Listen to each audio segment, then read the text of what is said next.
Welcome to the World News. I'm Randolf Jamias for stories around the globe. New Year celebrations were ringing in different parts of the globe.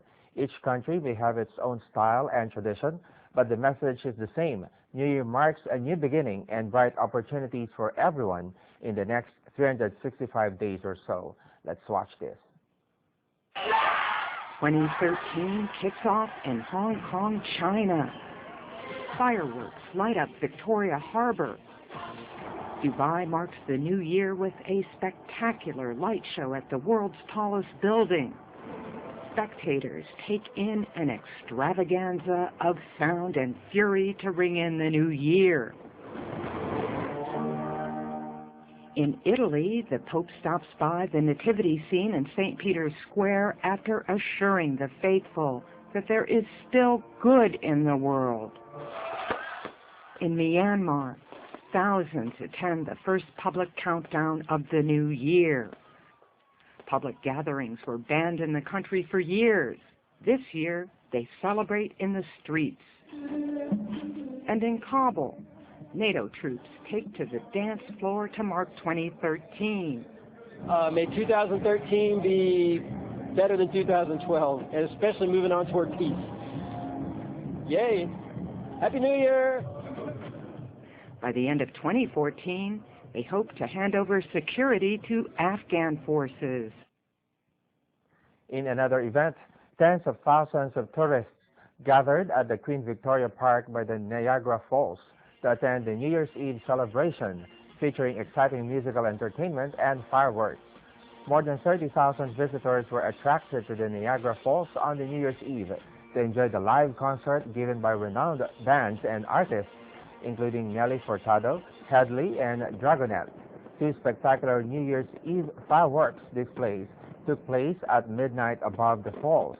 Right after the countdown, people cheered, shouting Happy New Year to express their excitement and happiness in the park. The Niagara Falls, located between the United States and Canada, is one of the world's most popular tourist destinations, attracting nearly 14 million visitors from around the globe each year. Now in China, from grandiose shows to more traditional venues, cities across the country have celebrated the New Year in their own way. We start in Beijing and Shanghai before heading on to northeastern Dalian City. For born and bred Beijingers, temples are the place to go for the New Year. Hanzhou Temple, one of the city's oldest and most famous Buddhist temples, rings its ancient bell every December the 31st at midnight. People also visit the pagodas, write down their New Year resolutions on red ribbons, and hang them up on the 1,000-year-old emperor trees. Jietai Temple is one of China's 3 grand temples. Locals say the bell in Jietai Temple is loud enough to be heard 30 kilometers away, but that's not the temple's only draw. This ancient game requires one to throw small coins through the hole in the middle of a giant Chinese coin. Succeeding brings good luck for the new year. We have more events in China. As the new year arrived, the Chinese metropolis of Shanghai presented a splendid 3D light show that displayed the city's development to attendees at the Bund on Monday night. Thousands of Shanghai residents and visitors gathered at the bank of Huangpu River to witness the New Year countdown, which started at 23:40 with a chorus and a light show 10 minutes later. 3D images featuring Shanghai's history and culture covered buildings such as the Customs House, HSBC Building, and the Shanghai Pudong Development Bank, accompanied by aerial performers and a fireworks display. As the countdown of 2013 approached, images changed into a face wall made up of 2013 smiling faces of ordinary Chinese. Numbers dropped on the face wall and the audience cheered for the coming of the new year. In other news, the world's first spherical 360-degree camera made by a Norwegian company is attached to a Formula One car and could herald a change in the way racing is filmed in the future. Joel Flynn with this report. Of all the things we could have been when we grew up, being a Formula One driver may well have been pretty high on that list. The thrill and adrenaline of racing others at over 320 kilometers an hour. But while very few of us will ever get the chance to drive a Formula One car, we may all be able to experience what it might have been like soon enough. That's thanks to ViewCam 360.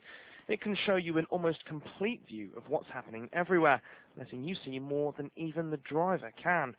The Norwegian company Making View are responsible for its creation, and according to CEO Ari Vindfalet, it could revolutionize our viewing experience.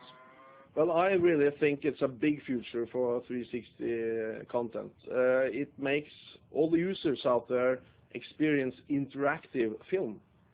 And when both YouTube and Vimeo and that kind of players are opening their technology for this technology, this could burst 360-degree content really at a very high level. It weighs only around 600 grams, and Vindfalet says it can be mounted on anything from a plane to a helmet to even an athlete. He says it'll make you want to rewatch videos over and over. We have a little payoff saying like being there, because you have the feel that you attend a real event, because you control the whole video yourself. That also makes the users here want to see the video again and again and again, because you can, in different parts in the video, you can experience different things. Live streaming the video in real time is surely next on the list for Making View. Until then, the chance to ice skate downhill in 360 degrees could make watching sport just a little bit cooler. In New York, let's go straight to the kitchen.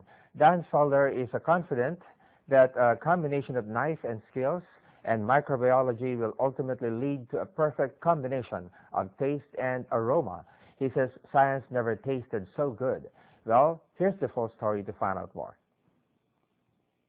There isn't much time for talking when you're eating at one of David Chang's restaurants. The aromas and delectable flavors demand your full attention.